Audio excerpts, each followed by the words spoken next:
Café Virtual.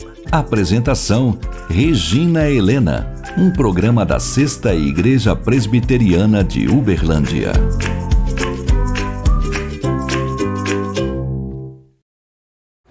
Olá, seja muito bem-vindo ao Café Virtual.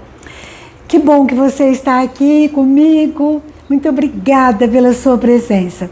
E hoje eu gostaria de falar com vocês sobre o tema corrupção. Corrupção é sinônimo de sedução.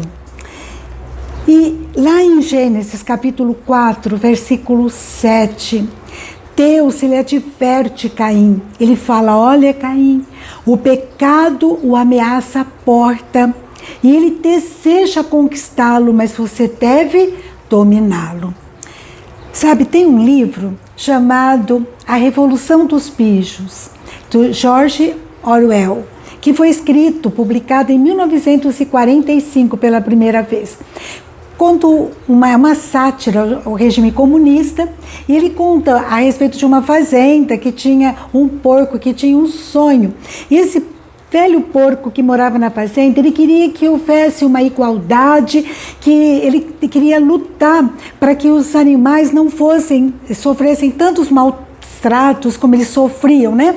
E essa opressão que estava prejudicando tanto, né, aqueles animais, e ele queria então fazer isso. E os discípulos desse porco, eles começam então a fazer uma revolução, uma mudança para um novo regime de igualdade. E todos os animais partem para a luta, né? Cada um com as suas habilidades, com a sua personalidade diferentes nuances, né, de maneira de agir. Por exemplo, tinha um cavalo chamado Sansão, e esse cavalo, ele trabalhava muito, né? Era muito leal, tudo que mandava fazer ele fazia.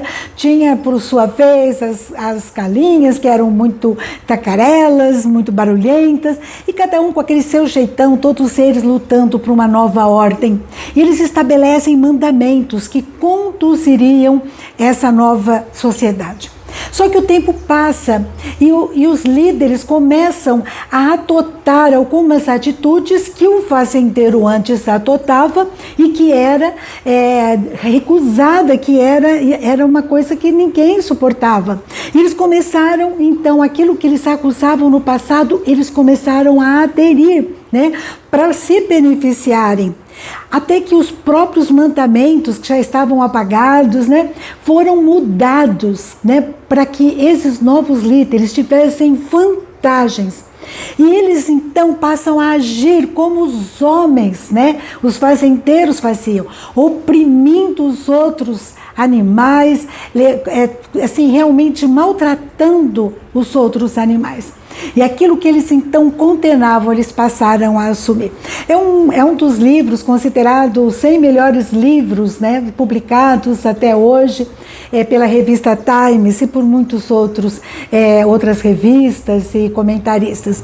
Mas, de qualquer forma, fica aquela discussão antiga, né? O poder corrompe, o poder, o sucesso faz com que a pessoa mude ou revela o caráter da pessoa.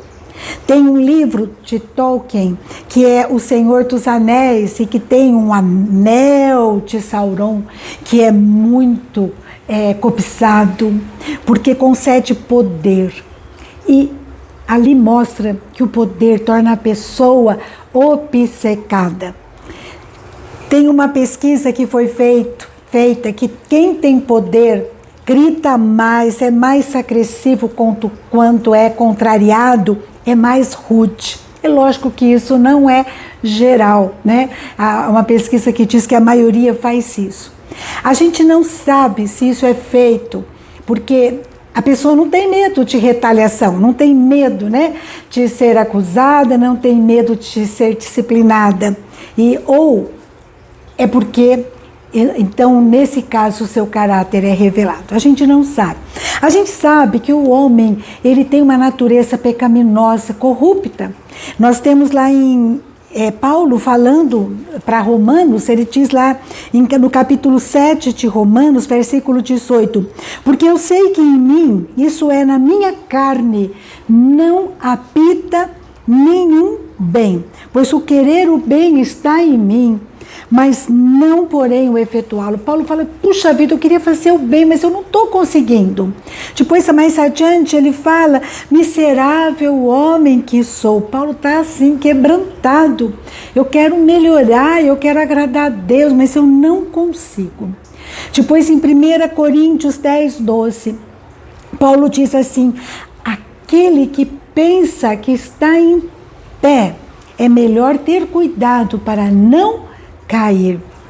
Eu estava conversando com uma senhora que ela leva sopa na rodoviária. E ela falou, Regina, é impressionante. A maioria conhece um pouco da palavra, pelo menos, é ex-cristão. E a gente vê isso às vezes acontecendo, como a gente precisa cuidar para não cair mesmo. Essa palavra de Paulo é muito séria para mim e para você. A gente às vezes líderes políticos, né, pastores, que ficam famosos, poderosos, e eles são seduzidos, corrompidos, às vezes por um autoritarismo, se tornam arrogantes, né? Se tornam pessoas difíceis de se lidar, pessoas donas da verdade, estabelecem o seu padrão, né, as suas regras, a sua religião, e ai de quem não siga, né? Então, coisa difícil. Eu sei que há pessoas, muitos falam, né, eu não sou de ferro, né? E assim justifica seus erros, suas atitudes, seu pecado. Mas a Bíblia nos alerta que o coração da gente é enganoso, que nós não devemos segui-lo e que um abismo pode levar a um outro abismo. Eu estava pensando em alguns personagens bíblicos, né, que tiveram poder na mão, mas não se deixaram corromper. E eu lembrei de Daniel. Daniel viveu no ano 600 a.C. E aqui é um jovenzinho ainda, ele é levado cativo para a Babilônia. E lá em Daniel, nós temos que ele decide não se corromper, não se contaminar com as finas iguarias do rei. Ele é convidado para participar da mesa do rei, das finas iguarias, mas ele decide não se contaminar. E é interessante que a Bíblia fala, ele resolveu firmemente, ele resolveu de uma forma firme não se contaminar.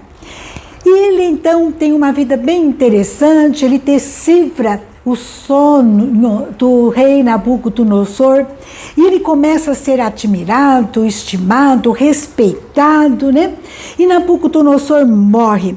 E quem passa a governar como rei é o rei Dario. E o rei Dario gosta muito de Daniel, coloca Daniel como vice-rei. Mas tudo isso provoca inveja, intriga no palácio. E o pessoal então começa a falar para o rei Dario, olha, quem fica adorando outros deuses, né, que não seja o que o Senhor determinar, coloque na cova dos leões, vamos fazer uma seleção, né? Vamos fazer isso para realmente não ter pessoas que são de outros times, né? Então, mas Daniel fica sabendo dessa determinação, ele sabe que o rei sanciona isso, que ele assina uma escritura, e então, mesmo assim, lá no capítulo 6 de Daniel, versículo 10, ele entra em sua casa sabendo disso, né? E lá em cima, no seu quarto, onde havia janelas abertas, do lado de Jerusalém, 3 vezes ao dia ele se punha de joelhos e orava e dava graças a Deus diante do seu Deus, como costumava fazer. Mesmo ameaçado no meio do perigo, ele continuou orando para o Senhor. E quando os homens então foram correndo falar para o rei, olha, esse Daniel, mesmo o Senhor tendo assinado uma escritura, ele não respeitou. E ele então está orando para o Deus dele. Quando o rei Dario sabe disso, ele fica muito triste, penalizado, mas ele tinha assinado, e ele fala para Daniel: você vai ser lançado na cova dos leões. O rei Dario, e fala: o teu Deus, a quem tu continuamente serves, que ele te livre. Mas o nosso Deus, ele é tremendo, né? Nós temos que Deus coloca, né? Sela a boca, fecha a boca dos leões, né? E eles não atacam Daniel. E daí no dia seguinte, o rei Dario vai lá e ele está em jejum, triste, porque ele ama Daniel, ele respeita Daniel, e ele vai ali na cova, e ele chegando, ele chamou por Daniel com voz triste: Daniel, servo do Deus vivo, dar-se-ia o caso que o teu Deus, a quem tu continuamente serves, tenha podido livrar-te dos leões? Então Daniel responde no versículo 22: o meu Deus enviou o seu anjo e fechou a boca dos leões. Olha que coisa linda, o rei se alegra, e ele diz, então, ele faz um decreto no versículo 26, faço um decreto pelo qual em todo o domínio do meu reino os homens tremam e temam perante o Deus de Daniel, porque ele é o Deus vivo e que permanece para sempre. O seu reino não será destruído e o seu domínio não terá fim. O rei diz, né? E versículo 28 diz que Daniel, pois, prosperou no reinado de Dario e no reinado de Ciro, o persa. Esse é o nosso Deus, é um Deus que responde ao nosso clamor, à nossa fé, a confiança que depositamos nele, né? Daniel, ele se manteve firme, não se corrompeu, não se deixou contaminar, mesmo tendo poder para isso, ele não deixou de orar, não deixou de clamar ao nosso Deus. Sabe, às vezes a gente quer que Deus feche a boca dos leões, mas nós não buscamos, nós não oramos, nós somos covardes.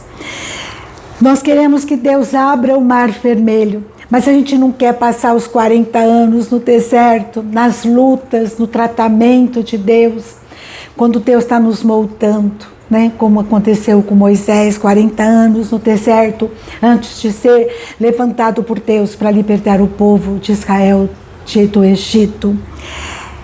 Muitas vezes nós achamos bonito, né? José foi colocado como governador do Egito, mas nós não queremos, não ficamos firmes quando as provações vêm. José foi preso, José foi injustiçado, foi realmente vendido pelos irmãos, tanta coisa horrível que ele passou, escravidão, prisão, mas ele não se deixou contaminar, e ele ficou firme na tristeza, na luta, na dor, e depois, quando Deus o colocou no poder, ele se manteve firme. Nós precisamos perseverar em oração, nos esforçarmos como Daniel, nos policiando em todo tempo para não nos desviarmos do caminho do Senhor. Vamos orar a Deus. Deus, não permita que eu me deixe contaminar pela ambição, pela arrogância, pela busca de prazeres desse mundo, né? Que a gente possa ficar firme no Senhor. Como está escrito lá no Salmo 119, versículo 37, em que fala o seguinte: desvia os meus olhos das coisas inúteis e faze-me viver nos caminhos que traçaste. Que a gente possa nos desviar da arrogância, da corrupção, daquilo que pode nos seduzir e nos levar para caminhos distantes do Senhor, e que possamos andar nos caminhos que Deus traçou para mim e para você. Amém? Esse é o nosso Deus, que a gente possa ficar firme na presença dele, em nome de Jesus. Um grande abraço, fica com Deus e até a próxima, se Deus quiser.